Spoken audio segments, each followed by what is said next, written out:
Hey guys, in this video I'm going to show you how to convert your GTR All-Terrain into a GTR Street. For this we're going to need a GTR All-Terrain, a GTR Street conversion kit, and your Y tool and its Allen key.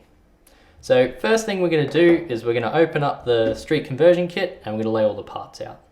So first thing we're going to do is we're going to set up all the bearings into our wheels and drive gears. So you'll have your bearings in a kit like this. The two center bearings are going to be for your drive gears, and then the other 8 bearings are going to be for your wheels, 2 for each wheel. So putting them in is quite simple. You simply just push them into place by hand.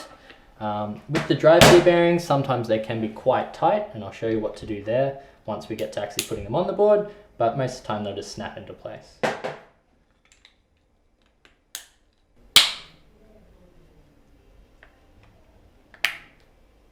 Once that's done, our next step is going to be to set the board up on its end. Being still on the all-terrain tires, it should sit there, and then we're going to start by undoing the wheel at the front. To do this, you want to grab your Y tool using the medium-sized socket straight onto the wheel nut, and you want to turn it in an anti-clockwise direction, or lefty-loosey, righty-tighty. So we're going to take the wheel nut off, take the wheel off, and put it under the board, just to make sure that the board doesn't rock back onto me. Then we're going to move across to the rear of the board. Same thing with removing the wheel.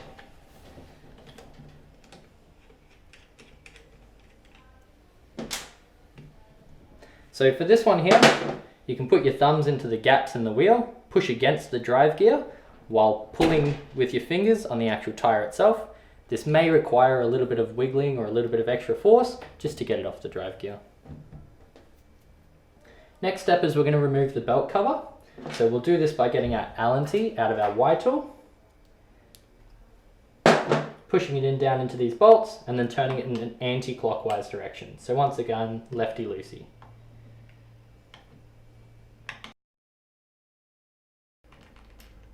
So remove the belt cover, and then we're going to move the drive gear and the belt.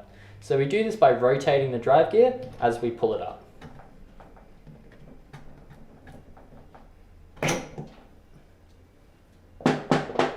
Our next step is to loosen the 4 motor bolts so that we can move the motor freely to adjust our belt tension. This is going to be the most crucial step in the conversion to make sure that your tensions are set right once it's done.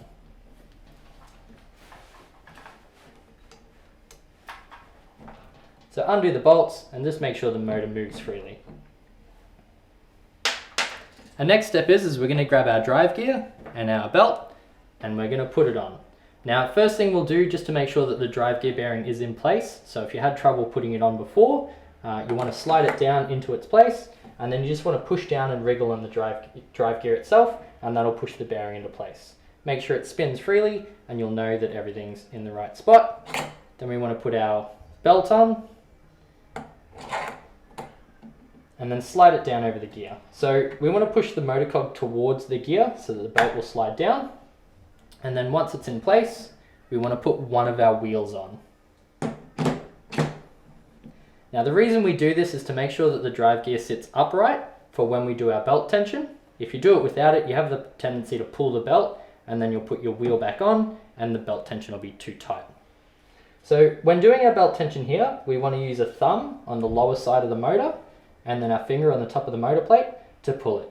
You shouldn't need much more force than you can exert between those two fingers, because you want to make sure there's a little bit of play in the belt. We look for 5 to 10 mil. Once you're happy with your belt tension, you want to start by doing up the 2 side bolts. And this time, as we're doing them up, we're doing it in a clockwise direction, so righty-tighty.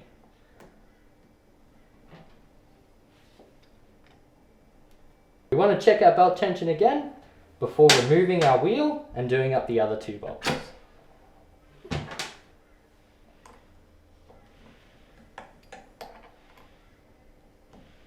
If your belt tension is too loose, the belt will slip on the drive gear during braking, and if it's too tight, you'll find there's a lot of extra force put into the bearings and the components that will also wear them down over time. Make sure all 4 bolts are tight, and then we can put our belt cover on. So if you just grab the required bolts from your little bolt kit, Allen key, you're going to push them down into the slot, and then once again move them in a clockwise direction to do them up. That should... In your bolt kit, you should have been supplied some speed rings. These may be required to go between the drive gear and the wheel itself, just to make sure that you can't over tension the bearings. So we're going to put one on, put our wheel on, our wheel nut, and we're going to do it up and just make sure the wheel spins freely.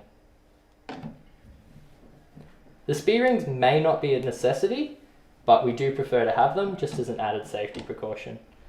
You can see there's a little bit of resistance in this wheel, so I'm going to go ahead and put a second speed ring on there. Much better. Then we'll move over to the front wheel, which is much easier. Wheel goes straight on, wheel nut goes on, and then we do it up and just make sure that it spins freely. So we're going to flip it over and we're just going to place a wheel under the deck to make sure that the deck doesn't fall over. We're going to do the rear first, just because eventually I will have to put that wheel on the front.